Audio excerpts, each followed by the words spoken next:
ఎన్టీఆర్ జిల్లా కంచికచర్లలో ఇద్దరు యువతుల మిస్సింగ్ కలకలం రేపుతోంది. నిన్న సాయంత్రం నుంచి యువతులు కనిపించడం లేదని పేరెంట్స్ చెబుతున్నారు. స్థానిక అంబేద్కర్ కాలనీకి చెందిన కనకాల శరణ్య, డోలు రమాదేవి అదృశ్యమయ్యారు. కేసు నమోదు చేసిన కంచికచర్ల పోలీసులు దర్యాప్తు చేస్తున్నారు. కాగా యువతుల అదృశ్యంపై కుటుంబ సభ్యులు ఆందోళన వ్యక్తం చేస్తున్నారు.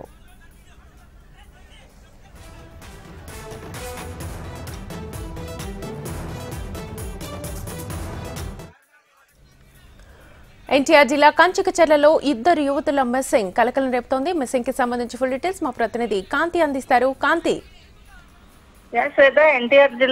ఎన్టీఆర్ జిల్లాలో నందిగామ నియోజకవర్గానికి చెందిన ఇద్దరు యువతులు మిస్ అయినట్లుగా తెలుస్తా ఉంది. ఇద్దరు కూడా ఇంట్లో నుంచి బయటకు వెళ్లి తిరిగి రాకపోవడంతో తల్లిదండ్రులంతా కూడా తీవ్రమైన ఆవేదనను వ్యక్తం చేస్తున్నారు. ఇద్దరు కూడా ఏదైతే ఈ విషయంలో ఏదైతే ఇప్పటికే పోలీసులు అయితే దర్యాప్తునైతే చేపడుతూ ఉన్నారు. మిస్సింగ్ కేసులకు సంబంధించి ఇద్దరు యువతులు ఇంట్లో నుంచి బయటకు వెళ్లి ఇంకా తిరిగి రాకపోవడము, అలాగే వాళ్ళ దగ్గర ఉన్నటువంటి మొబైల్స్ కానీ లేకపోతే వాళ్ళకి తెలిసిన వారి దగ్గర కానీ వెళ్ళి ఉంటారా అని యువతలకు సంబంధించినటువంటి తల్లిదండ్రులు ఎవరైతే ఉన్నారో తల్లిదండ్రులు దీనికి సంబంధించినటువంటి ఆరా తీశారు. అయినప్పటికీ కూడా వారి దగ్గర నుంచి ఎటువంటి ఆచూకీ అయితే లేకపోవడంతో తల్లిదండ్రులు ఇప్పటికే విచారణ అనేది చేపట్టారు. పోలీసులు అయితే కేసు దర్యాప్తు చేసి వారి మొబైల్ నెట్వర్క్ ఆధారంగా అలాగే వారికి ఉన్నటువంటి దీని ప్రకారం అయితే వారి దర్యాప్తు అయితే చేపడుతూ ఉన్నారు. శ్వేత.